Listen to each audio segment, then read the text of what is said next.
So for our patients, luckily every organization and abortion provider is pretty well connected. So if we happen to have a patient that misses a deadline for us, we will help them get connected to the doctors that can legally see them.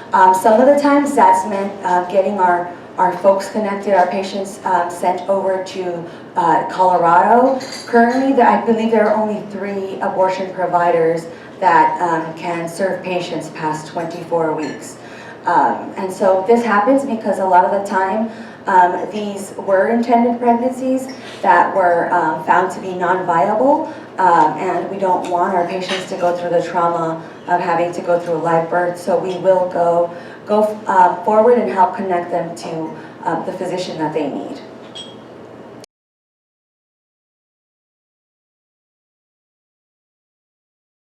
So currently our long-term goal is to build a facility in Idaho to help see those patients in their own community, but because of the hostility in Idaho, it is quite a process to purchase land or lease a building because of, again, the stigma. A lot of the people who want to sell to us or rent to us are some of the time harassed by some of those protesters you mentioned. So we are still working to build a facility in Idaho, and that is going to be our long-term solution. In the meantime, we are just opening up our Pullman and Spokane Valley locations as much as possible by making sure that they are fully staffed and expanding our hours, including to Saturdays. I believe Spokane Valley and Spokane has patients on Saturdays as well. And yes, in Spokane, we actually had to work with the city council and pass an ordinance because the increased protester activity was being so disruptive that we could hear it inside of our health centers. So currently, Spokane has an ordinance to prevent noise, not only in front of Planned Parenthood, but any health center, which is going to be very helpful when other health centers hopefully expand to abortion care. Currently, we are one of the only abortion providers, not only in Washington State, but across the country. And we're hoping that our work in advocacy will help expand abortion care and will help alleviate that by passing the work onto other health organizations as well. Although we are very proud to provide abortion services, and we are one of the only providers, that is only because of the stigma and because there are no other providers. So we are just working on our advocacy efforts to help expand our rights and just to make sure that Washington patients are covered as the political climate restricts abortion more federally.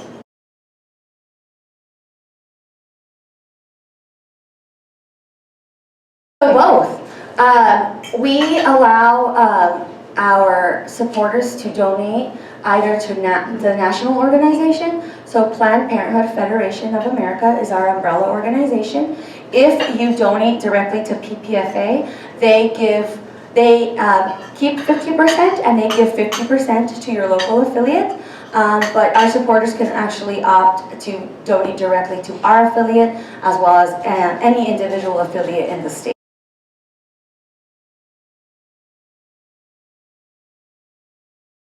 We are actually hoping to bring forward a referendum this year, actually not this year, I'm sorry, in the year 2024. And we are doing specifically the year 2024 because as a presidential election year, we know that voters turn out at a much higher rate. So in the year 2024, we are hoping to allow the state of Washington the vote to codify the right to abortion services in our state constitution. So hopefully in the near future, we will have that right so that no matter what happens federally, we will not be, our services will not be interrupted.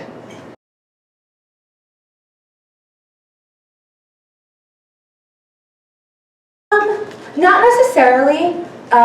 We want our focus to remain sexual health, sexual education, and abortion care because there are so many great healthcare organizations. Not that we don't need more to help take care of our communities, but we really want to be the safe space for reproductive care for our communities. If we are expanding to primary care, that is just with the goal to help our community members who may not have any other access to primary care. Yes. This isn't exactly a question, but wanting people to be aware of another category of threat to women's healthcare access, which is hospital mergers. Mm-hmm. So a huge number of hospitals in America are now owned by Catholic chains. And just within recorded memory, like a year ago, 2 years ago, Virginia Mason merged with Franciscan Healthcare, which is Catholic, which meant that certain services that Virginia Mason OBGYNs and family doctors used to offer could no longer be offered. So at the point at which that happened, for several years, the Yakima Memorial had been affiliated with Virginia Mason, and yay, Yakima Memorial was disaffiliated. And I had no idea. There may have been other factors playing a role as well, but that helped to maintain that access for women to services in Central Washington. And so, you know, I think it's just important for people to be aware, and there are times that legislative advocacy, either with the insurance commissioner, with state legislation maybe, to make it a requirement that hospitals provide full range. Mm-hmm. You know, that's like another place to help maintain access to services. Thank you so much. That actually brings me to my next point.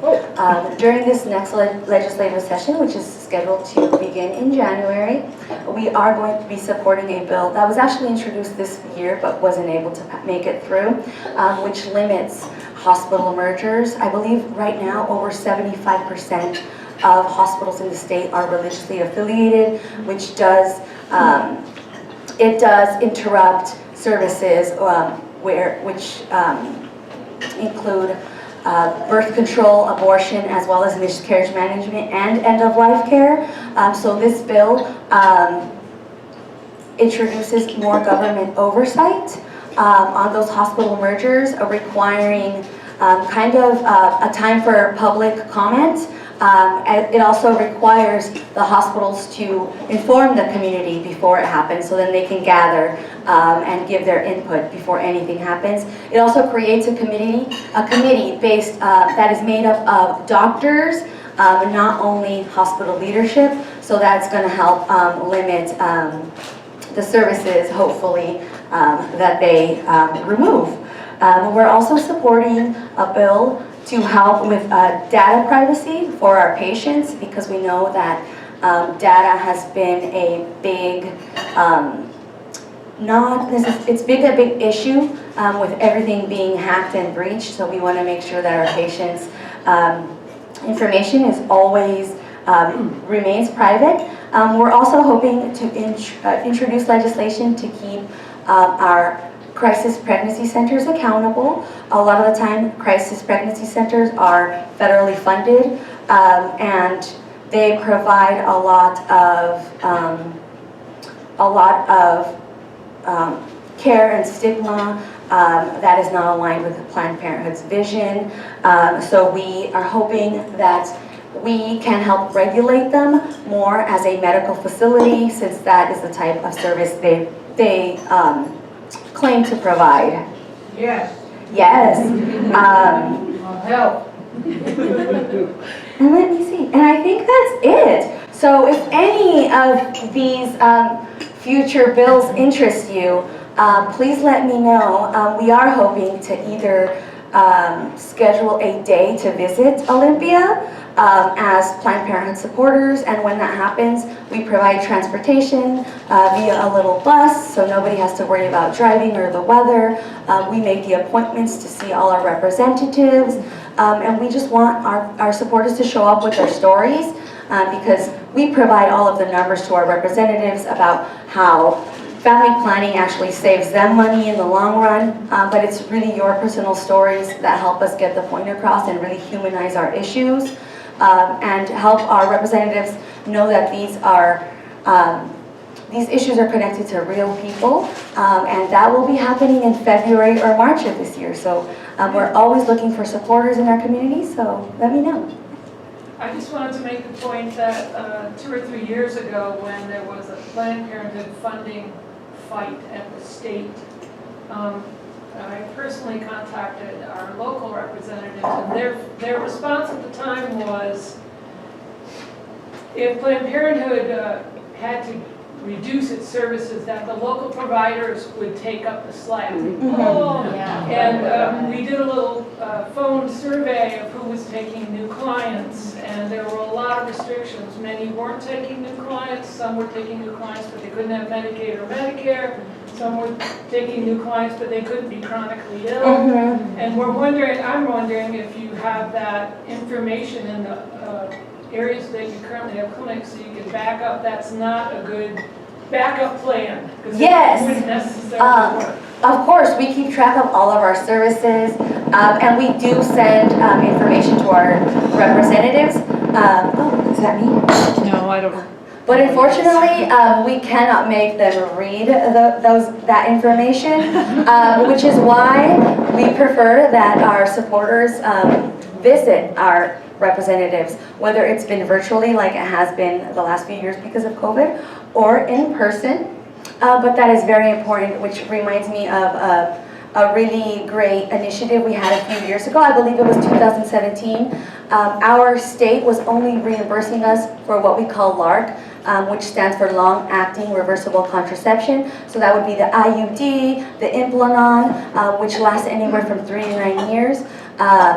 They were only reimbursing us about 30% for Medicaid patients. And of course, Medicaid patients are the patients who need access to long-acting contraception the most.